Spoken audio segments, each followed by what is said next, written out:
What's up guys, Adam here with another video, and in today's video I'm going to show you how to set up and hook up a 50 amp power inlet box so that you can power your house and your main panel safely using generator power in the event of a power outage.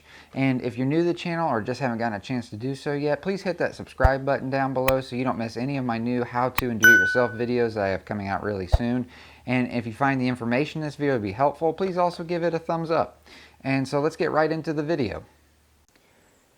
Alright guys, so these are the items that we're going to be installing today. I've got a 50 amp breaker, and you're going to choose your breaker based on how much power that you're trying to send from your generator into your house. So this is not going to be what everybody's going to install, but this is what I'm going to be installing.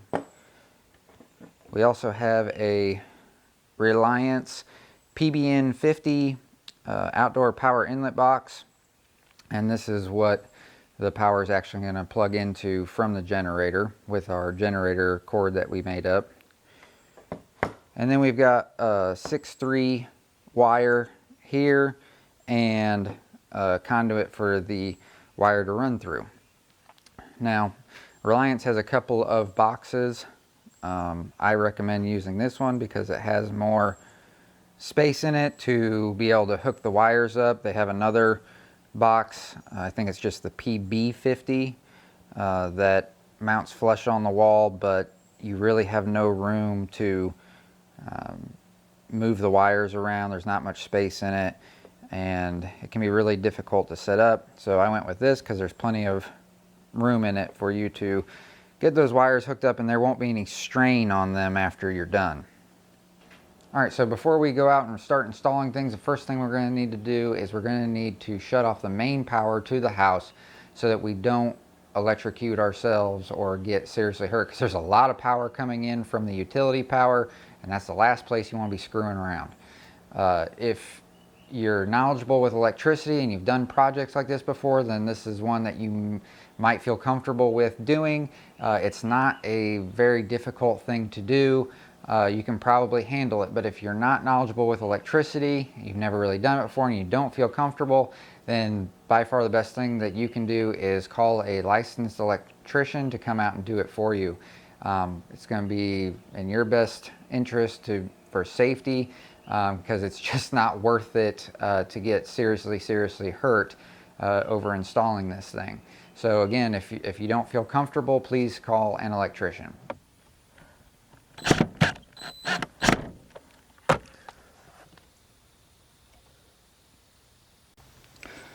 Alright guys, in an effort to save a little bit of time for everyone, since everybody's situations will be different, I went ahead and ran my conduit and ran my wires through it from the main panel here over to our inlet box where the generator cable will hook up.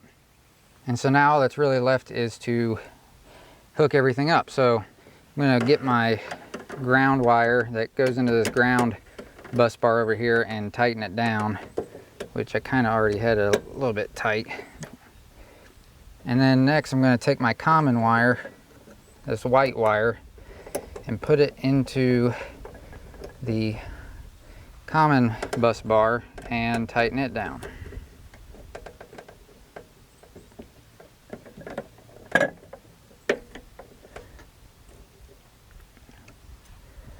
Alright, now all that's left is our hot wires, our red and our black wires.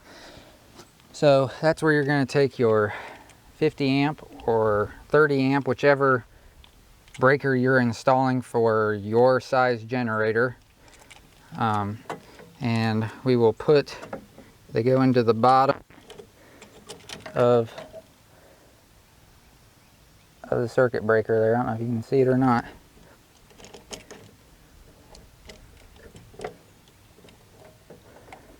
And it doesn't really matter which one you put it in. They're both hot. So red can go in one, black can go in the other, and vice versa. It doesn't really matter.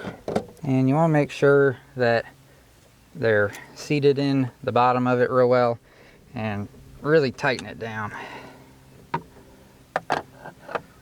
Alright, So now we've got our breaker all hooked up. And since we've got both of our hots wired into the breaker and our power is still off, and of course the breaker is off, we can go ahead and pop this breaker into where it's going to go. There we go.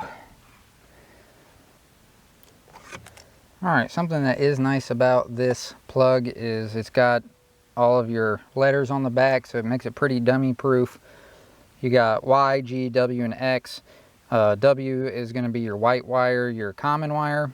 G is going to be your ground wire, which is your green wire. And then X and Y are going to be your hot wires, which are going to be your black and red wires. And you can put the black and red wire in either one of these. It doesn't matter. So let's go ahead and do that now.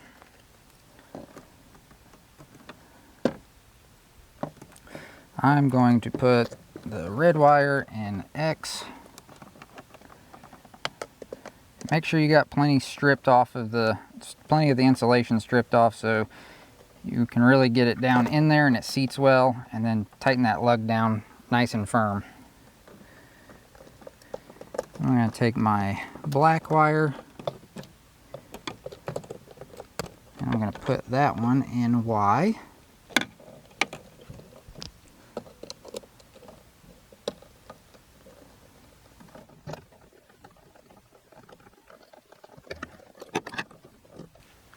Alright, and so now let's put our ground wire in.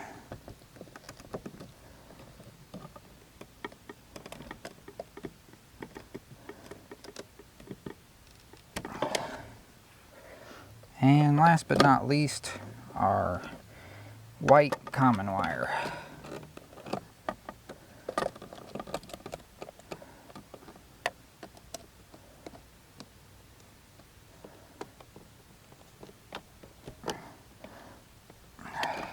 Alright, now our plug's all hooked up. Just need to put the case back together.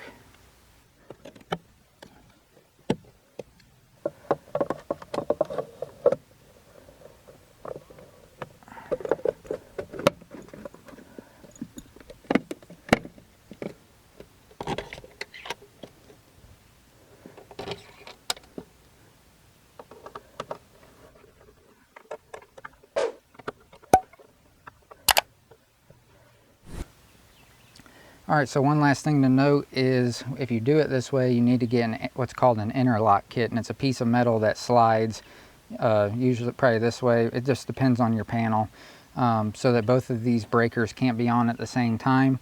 And that will be a different video that I'll be showing you how to install that. But the reason for it is so that you don't have both of these breakers. They can't be on at the same time.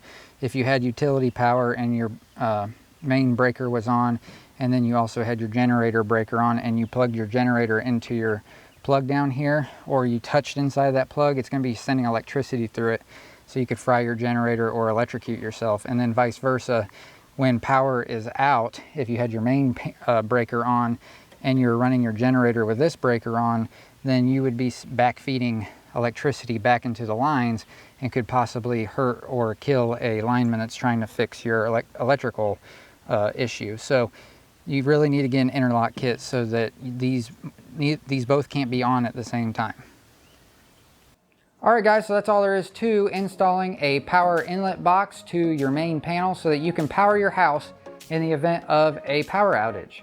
So if you found the information in the video to be helpful and informative to you, please hit that thumbs up button down below, and please also consider subscribing to the channel so you don't miss any of my new how-to and do-it-yourself videos I have coming out really soon. And I actually have quite a few more generator related videos coming out in the very near future.